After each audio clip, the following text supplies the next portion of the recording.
आज का हमारा टॉपिक है टेलीस्कोप। तो पिछली क्लास में हम लोग माइक्रोस्कोप देखे थे। क्या था भाई माइक्रोस्कोप? जिससे अपन पास की चीज़ें देखते थे, याद है? तो अब पास की चीज़ें अगर हो गई तो चलो दूर की चीज़ें देखते हैं। तो टेलीस्कोप का यूज़ करके हम लोग डिस्टेंट ऑब्जेक्ट को, जो दूर की चीज़ें हैं, उनको क्लियरली देखते हैं। ठीक है, अब देखो बेसिकली दो टाइप के टेलीस्कोप आते हैं। एक होता है रिफ्लेक्टिंग टाइप और एक होता है रिफ्रैक्टिंग टाइप। ठीक है, तो रिफ्रैक्टिंग टाइप में क्या होगा, जहाँ पे अपन लेंस का यूज़ करेंगे, और रिफ्लेक्टिंग टाइप में क्या होगा, जहाँ पे अपन मिरर का यूज़ करेंगे। तो रिफ्रैक्टिंग टाइप में दो टाइप के टेलीस्कोप मिलते हैं। एक होता है एस्ट्रोनॉमिकल टेलीस्कोप, जिसमें होता क्या है कि इसमें अपन हेवनली ऑब्जेक्ट्स को देखते हैं जो बहुत दूर हैं, लाइक से चांद, तारे, सूरज, प्लैनेट। और यहाँ पे जो फाइनल इमेज बनती है ना, वह इन्वर्टेड बनती है, वो इन्वर्टेड बनती है। और वैसे भी चांद, सूरज और तारे के लिए इन्वर्टेड इमेज बनी तो क्या फ़र्क पड़ा? गोल है तो उल्टा दिखे चाहे सीधा दिखे, बात तो एक ही है, तो कोई फर्क अपने को पड़ता नहीं। दूसरा जो अपने पास होता है वो होता है टेरेस्ट्रियल टेलीस्कोप। इसका यूज अपन दूर की चीज़ों के देखने के लिए ही करते हैं, लेकिन वो चीज़ें धरती पे ही होती हैं। समझ में आई बात? तो इसमें जो फाइनल इमेज बनता है वो एक इरेक्ट इमेज बनता है। ठीक है, और धरती पे जो चीज़ है उसको देखने के लिए तो सीधी सी बात है ना, तू अपने दोस्त को बहुत दूर से देख रहे हो और वो तुमको उल्टा दिखाई देगा तो कैसा लगेगा? तो इसीलिए हमको यहाँ पे नेसेसरी कंडीशन यही है कि अर्थ पे जब चीज़ों को अपने देखना है तो वो ऑब्जेक्ट इरेक्ट और वर्चुअल दिखना चाहिए, सीधा दिखना चाहिए। ठीक, रिफ्लेक्टिंग टेलीस्कोप में मैं तुम लोग को बता ही दिया कि इसमें अपन मिरर का यूज़ करते हैं, और इसके एग्जाम्पल हैं न्यूटोनियन टेलीस्कोप और कासग्रेन टेलीस्कोप। ठीक है, अब हमारे सिलेबस में क्या है, तो हमारे सिलेबस में है एस्ट्रोनॉमिकल टेलीस्कोप, जिसको हम लोग पढ़ेंगे। टेरेस्ट्रियल टेलीस्कोप हमारे सिलेबस से बाहर है, तो इसको हम लोग नहीं पढ़ेंगे। और रिफ्लेक्टिंग टाइप टेलीस्कोप में दो चीज़ें हमको देखनी है, एक देखना है न्यूटोनियन और दूसरा कासग्रेन। ठीक है, तो शुरुआत करते हैं एस्ट्रोनॉमिकल टेलीस्कोप से। तो एस्ट्रोनॉमिकल टेलीस्कोप भाई नाम से ही पता चल ही रहा होगा, एस्ट्रोनॉमी के लिए यूज़ हो रहा होगा। तो चांद, तारे, सूरज, सैटेलाइट, हेवनली ऑब्जेक्ट्स जो स्वर्ग में है, एक तरीके से बहुत दूर हैं अपने से, उनको देखने के लिए यूज़ करते हैं। तो इसमें क्या होता है, इसमें होता है दो कन्वर्जिंग लेंस जो कि कोएक्सियली अरेंज किए होते हैं। ठीक है, और दोनों स्लाइडिंग ट्यूब लगा होगा ताकि उसको भाई अपन एडजस्ट कर सकें, उनके बीच का डिस्टेंस और इमेज को सही जगह पे बना सकें। ये तो सिंपल सी बात है। तो पहला यहाँ भी जैसे अपन देखे थे माइक्रोस्कोप में ऑब्जेक्टिव होता है जो कि कॉन्वेक्स लेंस होता है, लेकिन यहाँ अपने को बहुत दूर देखना है, तो इसीलिए इसका फोकल लेंथ जो होगा वो बहुत ज़्यादा होगा और एपर्चर भी बहुत बड़ा होगा। ठीक है, और ये जो ऑब्जेक्टिव है, ये जो दूर का ऑब्जेक्ट है उसके तरफ होगा। ठीक है, और अगर इसमें अपने को ब्राइट इमेज बनानी है तो अपने को एपर्चर को बड़ा रखना पड़ेगा, क्योंकि दूर से जो लाइट आ रही है वो बहुत कम आएगी। जो ऑप्टिकल लाइट आएगी उसकी इंटेंसिटी बहुत कम होती है, सूरज को छोड़ दो अगर देखो तो इसी वजह से अपन एपर्चर को बड़ा रखते हैं। अब अगर आईपीस की बात करें तो आईपीस क्या होता है, तो ये भी एक कॉन्वेक्स लेंस ही है, बस इसका फोकल लेंथ छोटा होता है और एपर्चर भी छोटा। क्यों? क्योंकि आईपीस है, आँख के पास है ना, इससे अपने को देखना है। ठीक, तो इसका एपर्चर अपन छोटा रखते हैं ताकि जितना भी लाइट आया है टेलीस्कोप में वो पूरा का पूरा अपनी आँख पे जाए एक तरीके से। ठीक, तो अब इसकी वर्किंग समझते हैं। तो पहले अपन इमेज को कहाँ बनाएंगे भाई, जैसा हर बार करते आ रहे हैं अब तक, लीस्ट डिस्टेंस ऑफ विजन पे। तो सबसे पहले हमने लीस्ट डिस्टेंस ऑफ विजन पे बना दिया क्या, फाइनल इमेज को। तो उसका इमेज है ये। तो पहले इस इमेज को समझते हैं, थोड़ा क्लियर हो जाए। ठीक है, तो ये स्वर्ग से सुंदर ऑब्जेक्ट है, स्वर्ग से पार ही है, हेवनली ऑब्जेक्ट से आ रहा है, तुम्हारे दूर के ऑब्जेक्ट से जो इन्फिनिटी पे ऑलमोस्ट रखा हुआ है, वहाँ ये इमेज है मान लो। इससे लाइट आ रही है, सारी पैरेलल आएगी, और वो एक ऐसे आई और एक यहाँ से गई, तो ये सीधा चली गई और ये ऐसे पास होते हुए पहुँची कहाँ, यहाँ दोनों ने मीट किया। ठीक है, अब यहाँ दोनों मीट किया तो यहाँ एक इमेज बना इस आईपी ऑब्जेक्टिव की वजह से, और वो जो इमेज बना वो आईपीस के लिए क्या बन गया, ऑब्जेक्ट, और आईपीस ने फिर उसका इमेज बना दिया। देखो ये इधर गया इधर, ये इधर गया इधर, तो यहाँ बना। और ये डिस्टेंस क्या है, लीस्ट डिस्टेंस ऑफ विजन पे बना दिया इसने इमेज। क्या ये बात समझ में आई? सिंपल है ना, कोई बड़ी चीज़ थोड़ी ना है। सो ये एफ ई क्या है, आईपीस का फोकल लेंथ है, और भाई इन्फिनिटी से आने वाली लाइट ऑब्वियसली कहाँ पे इमेज बनाएगी, फोकस पे ही बनाएगी इमेज, ठीक ना। तो बस, तो ये एफ ओ क्या है, ऑब्जेक्टिव का फोकल लेंथ है। अब ये F naught, small F naught क्या है, focal length of objective, F E क्या है, focal length of eyepiece. और ये ए बी इमेज था, तो जो फर्स्ट इमेज बना ऑब्जेक्टिव की वजह से ए डैश बी डैश, जो फाइनल इमेज बना वो A double dash B dash बना, जो कहाँ बना, लीस्ट डिस्टेंस ऑफ विजन पे। क्या ये बात समझ में आई? अब ये जो हेवनली ऑब्जेक्ट है इन्फिनिटी पे है, ठीक है ना, तो इन्फिनिटी वाले को तो अपन लीस्ट डिस्टेंस ऑफ विजन पे रखते ही नहीं मैग्नीफाइंग पावर निकालने के लिए, तो इसके लिए अपन इसका जो एंगल मिला अपने को वो अल्फा मिल गया, ठीक है। और ये जो डी पे रखा हुआ था इसका अपन देख लिए तो बीटा मिल गया। सो मैग्नीफाइंग पावर निकाल सकते हैं अपन, और मैग्नीफाइंग पावर कितना होगा, बीटा बाई अल्फा ही होगा हमेशा की तरह, ठीक है। समझ में आई ना बात? तो मैग्नीफाइंग पावर निकालते हैं, चलो बताओ, ये भी नहीं चल रहा है। चलो एक काम करो, इस डायग्राम को बना लो, उसके बाद मैग्नीफाइंग पावर निकालेंगे। तो अब अपन मैग्नीफाइंग पावर निकालने की तरफ बढ़ते हैं। तो भाई ऑब्जेक्ट जो है ये बहुत ज़्यादा दूर है, तो सबसे पहले मैग्नीफाइंग पावर का डेफिनेशन क्या होगा। So magnifying power of a telescope is defined as the ratio of angle subtended at the eye by the final image formed at least distance of vision of distinct vision to the angle subtended at the eye by the object at infinity.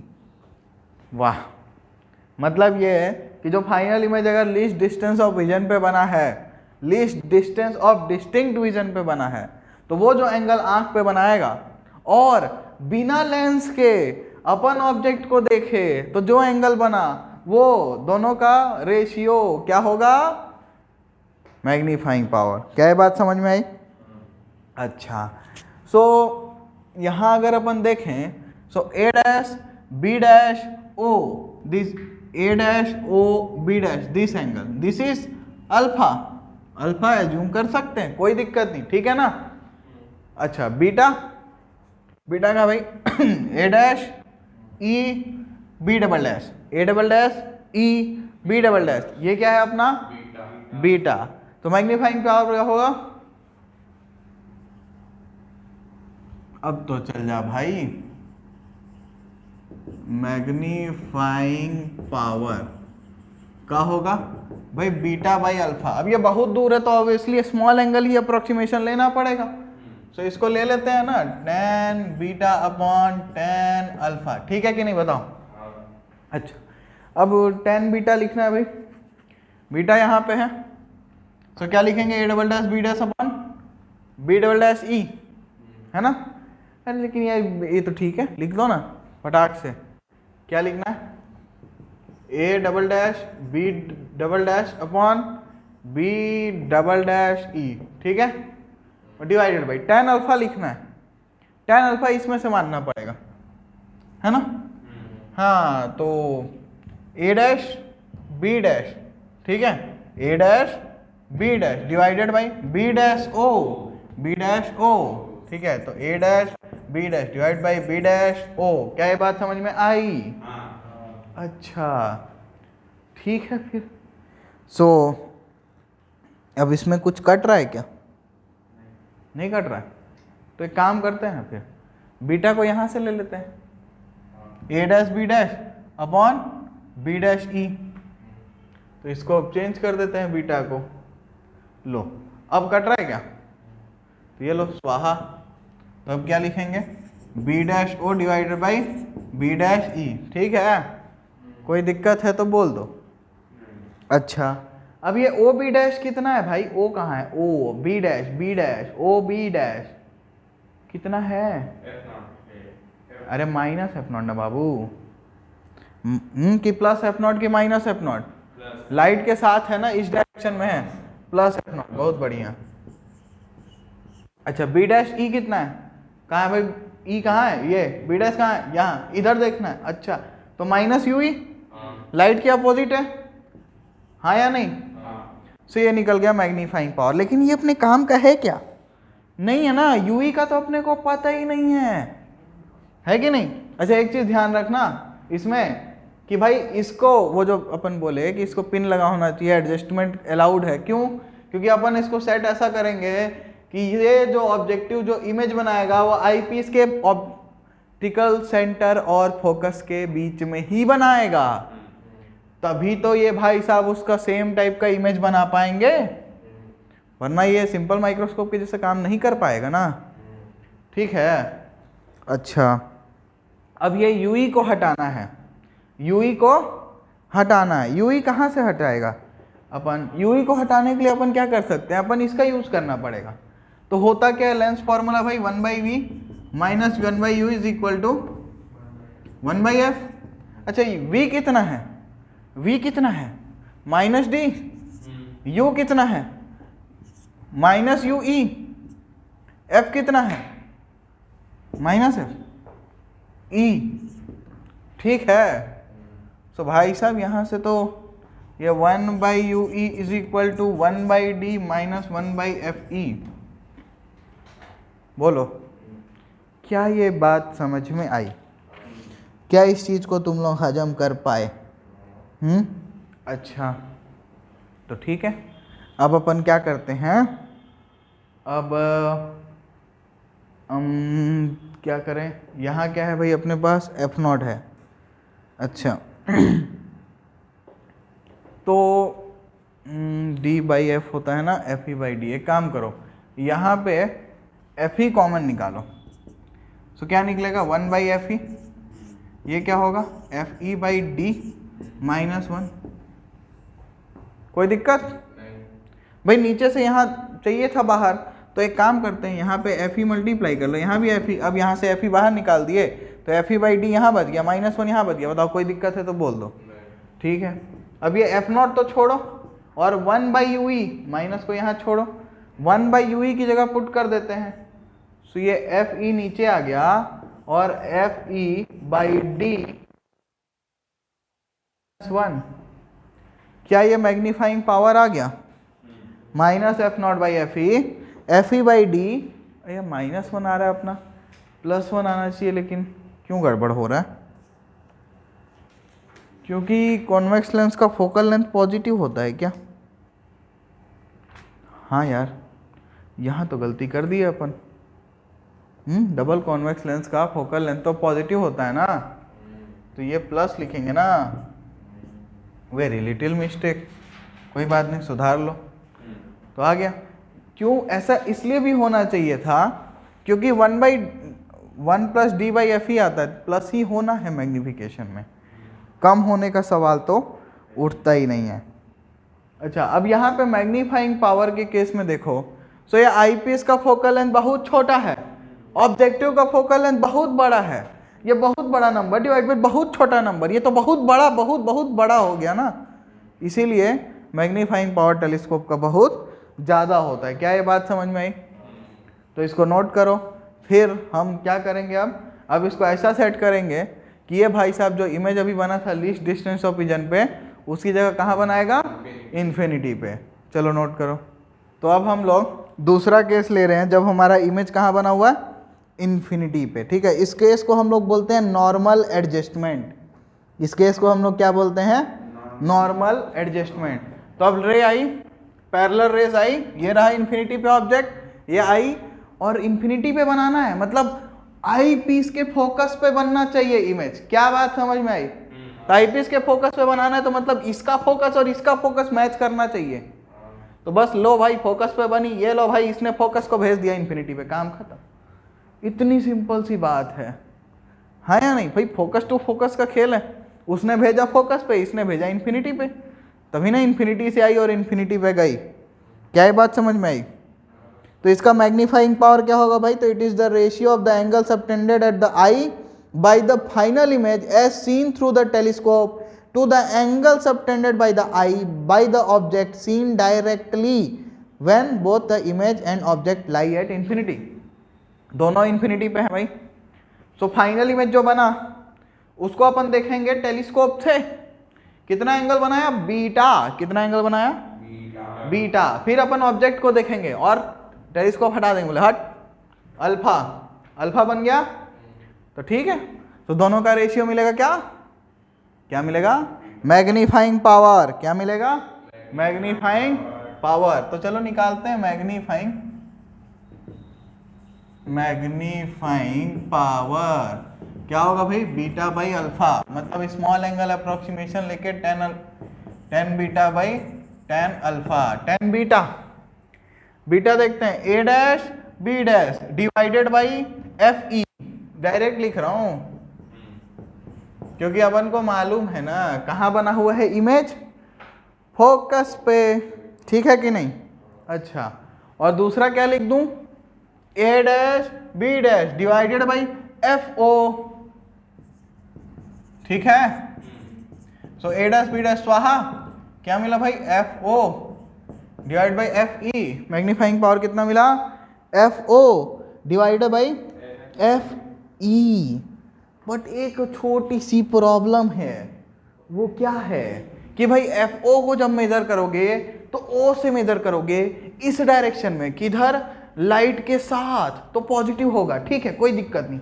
लेकिन F E तो यहाँ से इधर नापोगे ना भाई, तो F E तो minus लगाएगा ना, तो magnifying power minus F not by F ई आया ना, समझे कि नहीं समझे।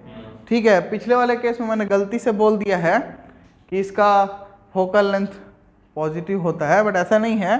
उसमें भी जब अपन देखेंगे तो लाइट के हिसाब से ही फोकल लेंथ लोगे, तो जो लेंस है उसका फोकल लेंथ नापोगे, लाइट से जिस जगह पे इमेज बनी है वहाँ वाला देखोगे, तो तुम देखोगे तो तुमको पॉजिटिव मिलेगा, ठीक है।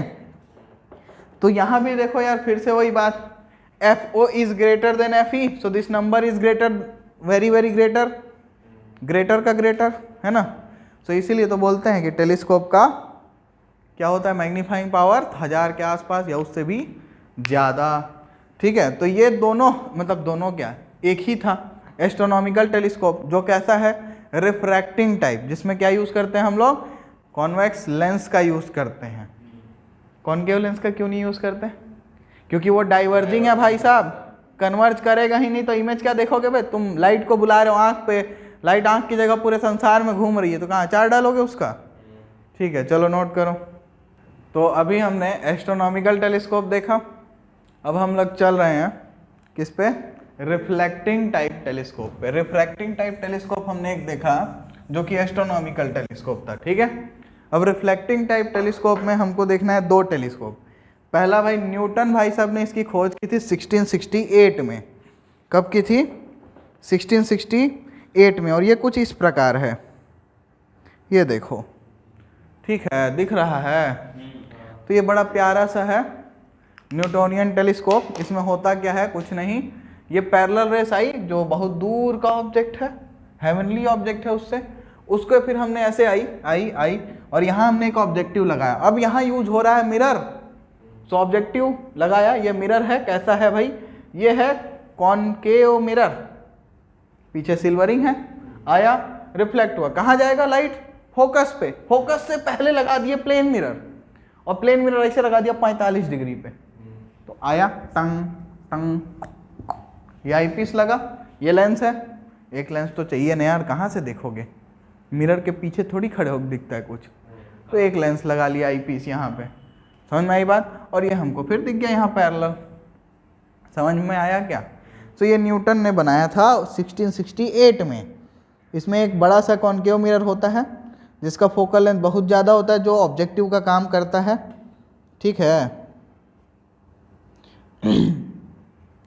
अच्छा, और उसके अलावा इसमें जब लाइट आई तो वो फोकस पे बेंड हुई, उसके बीच में अपन 45 डिग्री पर रख दिए आईपीस, तो वो उसको फिर अपने प्लेन मिरर रख दिए, वो लाइट को फिर आईपीस पे फेंक दिया। क्या ये बात समझ में आई, ठीक है। तो आईपीस करता क्या है यहाँ पे, तो आईपीस जो है वो बहुत ही ज़्यादा मैग्नीफाइड वर्चुअल और इरेक्ट इमेज बनाता है डिस्टेंट ऑब्जेक्ट का। सो ये न्यूटोनियन टेलीस्कोप था, बहुत सिंपल। इसमें अपने को कुछ कैलकुलेट नहीं करना, इसमें बस अपने को पता होना चाहिए कि ये कैसा दिखता है और इसकी वर्किंग क्या है, बस। इससे ज़्यादा इसमें जानने की ज़रूरत नहीं है। तो चलो ड्रॉ करो इसको फटाफट। चलो तो देखते हैं दूसरा रिफ्लेक्टिंग टाइप टेलीस्कोप जो कि है कासग्रेन टाइप, ठीक है। तो इसका फिगर हम लोग देखते हैं पहले। तो ये है इसका फिगर, ठीक है, कुछ ऐसा दिखता है ये। अब इसमें क्या क्या है देखो। तो इसमें भाई यहाँ पे हमारा एक ऑब्जेक्टिव मिरर लगा हुआ, और ये कैसा है पता है, ये तुम अगर सोच रहे हो कि ये कॉनकेव है तो गलत, ये पैराबोलॉइडल मिरर है, ठीक है। और ये क्या करता है, ये डिस्टेंट ऑब्जेक्ट से आने वाली पैरेलल रेस को अपने फोकस पे पॉइंट करता है, ठीक है। और फोकस पे जाने से पहले हम एक सेकेंडरी कॉन्वेक्स मिरर रख दिए, ठीक। अब ये सेकेंडरी कॉन्वेक्स मिरर इस लाइट को इधर भेज दिया और ये उसको इस आई पॉइंट पे फोकस करेगा, इस आई पॉइंट पे फोकस करेगा। और ये आई पॉइंट कहाँ पे होगा, ये जो पैराबोलॉइडल मिरर में इसमें एक छेद होता है बीच में, इसी छेद के थ्रू अपन को देखना होता है अपना ऑब्जेक्टिव लगा के, आई पीस लगा के, ठीक है।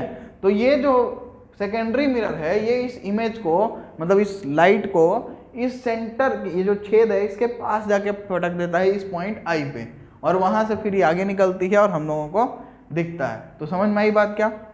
तो ये देखो ये बनाता कैसा इमेज है, तो ये इन्वर्टेड इमेज बनाता है। क्या ये बात समझ में आई। तो यहाँ पे ये लार्ज बहुत बड़ा कॉनकेव पैराबोलॉइडल प्राइमरी मिरर होता है जिसके बीच में एक छेद है, ठीक है। और एक छोटा सा कॉन्वेक्स मिरर है जिसको अपन प्राइमरी मिरर के फोकस के पास में रख दिए। अब वो आई पीस जो है वो अपन टेलीस्कोप को प्राइमरी मिरर के होल के बाहर लगा दिए, ठीक। अब पैरेलल आई फोकस पे जाने चाह रही थी, बट वो कॉन्वेक्स मिरर उसको उठाया और पॉइंट आई पे फेंक दिया जो कि होल के जस्ट पास में है, होल के जस्ट पास में। और फिर उस आई पॉइंट को अपन देख लिए आई पीस से, तो हमको इमेज दिख गया। क्या ये बात समझ में आई। अब जो पहला इमेज बनता एफ पे वो ऑब्जेक्ट का इन्वर्टेड बनता, क्योंकि मिरर है, लाइट उल्टा भाग रही है तो इन्वर्टेड इमेज बनेगा, ठीक है। अच्छा, और उसके बाद फिर जो सेकंड इमेज बना आई पे, देखो ऐसा सोचो, ये आया इन्वर्टेड, फिर ये गया यहाँ इन्वर्टेड, फिर यहाँ फिर इन्वर्टेड, तो ये इन्वर्ट हुआ दोबारा यहाँ जब, तो सीधा हो गया था, लेकिन तीसरी बार जब हुआ तो वो क्या हो गया, वापस इन्वर्टेड हो गया। तो इसलिए ये बनाता है इन्वर्टेड इमेज, ठीक। अब अगर यहाँ पे जो दोनों ऑब्जेक्टिव और आई पीस है, यहाँ पे हमारे एक ऑब्जेक्टिव मिरर है और एक आई पीस है, दोनों का अगर फोकल लेंथ मैं f0 और f मान लेता हूँ, तो मैग्निफिकेशन कितना मिलेगा अपने को, तो जो अपन निकाले हैं ना f0/fe 1 + d/fe, ये किसके लिए निकाले थे, जब इमेज 1 + fe/d निकाले थे ना, 1 + fe/d निकाले थे। ये कब निकाले थे, जब लीस्ट डिस्टेंस ऑफ विजन पे बन रहा होगा तो ये रहेगा मैग्निफिकेशन, और जब इन्फिनिटी पे बनेगा तो m जो है वो f0/fe होगा, f0/fe होगा, ठीक है। बताओ कोई दिक्कत इसमें। अच्छा, तो भाई अब सवाल मेरा ये है कि why to use reflecting type telescope. जब अपने पास ऑलरेडी रिफ्रैक्टिंग टाइप टेलीस्कोप है तो रिफ्लेक्टिंग टाइप यूज करने का क्या फ़ायदा है। तो भाई इसका सबसे पहला फ़ायदा ये है कि कॉनकेव मिरर लगा रहे हैं अपन अधिकतर, और उसका एपर्चर ज़्यादा है, तो उसका जो गैदरिंग पावर है, जो लाइट को अपने पास वहाँ फोकस करने की ताकत है, वो लेंस के कंपैरिजन में ज़्यादा है। और दूसरी चीज़ ये कि ये एब्जॉर्ब भी कम करता है, ठीक है। तो ये पहला फ़ायदा हो गया, ठीक है। तो इस वजह से अपन दूर के चांद तारे जो बहुत धुंधले हैं उनको भी देख सकते हैं। दूसरा फ़ायदा ये होता है कि भाई मिरर का जो रिजॉल्विंग पावर है ये बहुत ज़्यादा होता है, और अपने को वही चाहिए टेलीस्कोप में, है ना, ठीक। तीसरा फ़ायदा ये होता है कि मिरर में क्रोमेटिक एबरेशन जो है वो नहीं होता है, मतलब कि कम होता है, ठीक है। तो क्रोमेटिक एबरेशन होता क्या है, तुम लोग को देखना हो अगर, तो ये कुछ नहीं है भाई, कलर्ड इमेज बन जाते हैं वाइट लाइट की वजह से। अरे वाइट लाइट डिस्पर्स होती है ना, तो लेंस में गलती से अगर डिस्पर्सन हो गया तो कलर्ड इमेज बन जाएगा ना, पहचानना और मुश्किल। तो इसलिए ये स्कीम जो है मिरर में नहीं होती। इसके अलावा पैराबोलॉइडल मिरर यहाँ पे यूज़ कर रहे हैं, तो ये तो भैया और अच्छा है, क्योंकि ये तो स्फेरिकल एबरेशन को भी नहीं आने देता, है ना। वो जो एंड पॉइंट पे लाइट आती थी, अभी स्टॉपर लगाने की ज़रूरत नहीं है, पैराबोलॉइडल मिरर उसको डायरेक्टली फोकस कर देगा फोकस पे लाइट को, तो ये भी फ़ायदा हो गया, है कि नहीं। अच्छा, इसके अलावा ये जो मिरर है ये बनाना सस्ता पड़ता है ना लेंस के कंपैरिजन में, क्योंकि एक साइड पेंट लगाए छोड़ दिए, लेकिन लेंस में दोनों साइड को साफ ऑफ करना पड़ेगा, तो इसलिए ये ज़्यादा फ़ायदा हुआ। और ऑप्टिकल क्वालिटी तो अच्छी है ही है, या इक्विवेलेंट भी मिली तो सस्ता पड़ा ना, और अपन तो इकोनॉमी की तरफ भागते ही इंसान है। समझ में आई बात की नहीं। अच्छा, इसके अलावा देखो अगर लेंस की बात करें और उसका अपर्चर अपन बहुत ज़्यादा रखेंगे ना तो उसका वेट बहुत ज़्यादा हो जाता है और इस वजह से उसको सपोर्ट करना काफ़ी मुश्किल होता है। लेकिन अगर सेम क्वालिटी के मिरर की बात करोगे तो उसका जो वेट है वो काफ़ी कम होता है, इस वजह से उसको अपन आराम से यूज़ कर सकते हैं। क्या ये बात समझ में आई? So congratulations, we have come to the end of the chapter, now enjoy.